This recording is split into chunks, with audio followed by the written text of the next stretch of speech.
తిరుమల లడ్డు కల్తీ వివాదంపై సుప్రీంకోర్టు కీలక తీర్పిచ్చింది. కల్తీ వ్యవహారంపై విచారణకు 5 సభ్యులతో కూడిన ప్రత్యేక దర్యాప్తు బృందాన్ని సుప్రీం ఏర్పాటు చేసింది. సిట్ విచారణకు సిబిఐ డైరెక్టర్ పర్యవేక్షిస్తారని ధర్మాసనం ఆదేశించింది. లడ్డు కల్తీ వ్యవహారం రాజకీయ నాటకంగా మారడం తమకు ఇష్టం లేదని సుప్రీంకోర్టు బెంచ్ కామెంట్ చేసింది.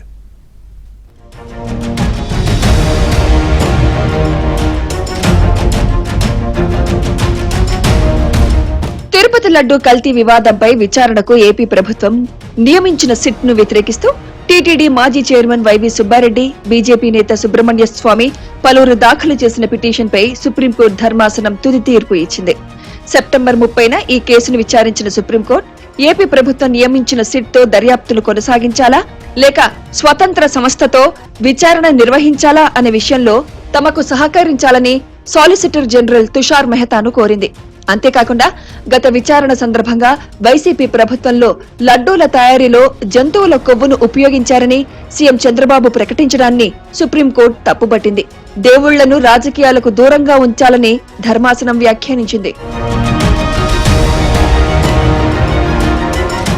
సుప్రీంకోర్టు కోరిక మేరకు కోర్టులో హాజరైన సాలిసిటర్ జనరల్ తుషార్ మెహతా కేంద్ర ప్రభుత్వంలోని సీనియర్ పోలీస్ అధికారి పర్యవేక్షణలో సిట్ దర్యాప్తు జరిగితే బాగుంటుందనే అభిప్రాయాన్ని వ్యక్తం చేసింది.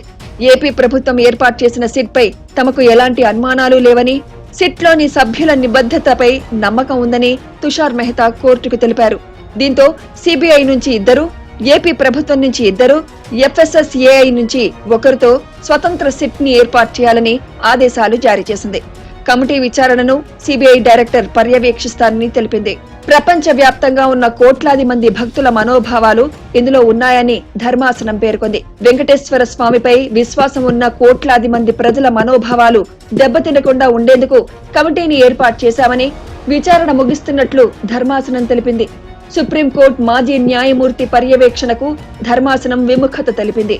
Supreme Court constituted an independent SIT comprises by the 2 members from CBI, 2 from State Police and 1 from Food Safety Authority.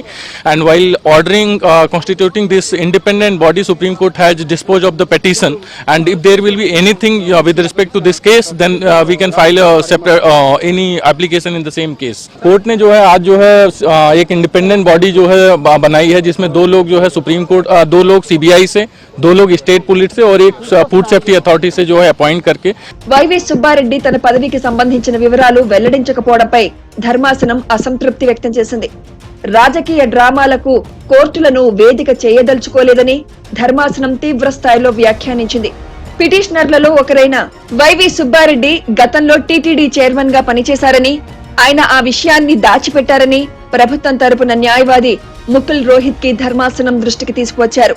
Subbareddy అలా దాచిపెట్టడం సరైంది కాదని జస్టిస్ బిఆర్ గవాయ్ ఇది తీవ్రమైన అంశంగా భావిస్తున్నామన్నారు.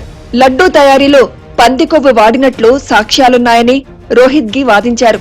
ఏ నివేదికలో ఉందని వైవి తరపున న్యాయవాది లాయర్ కపిల్ సిబాల్ ప్రశ్నించగా, గుజరాత్ ల్యాబ్ నివేదికలో ఉందని రోహిత్ గి చెప్పడంతో అది కూరగాయలు, జంతువుల కొవ్వని కపిల్ సిబాల్ వాదించారు.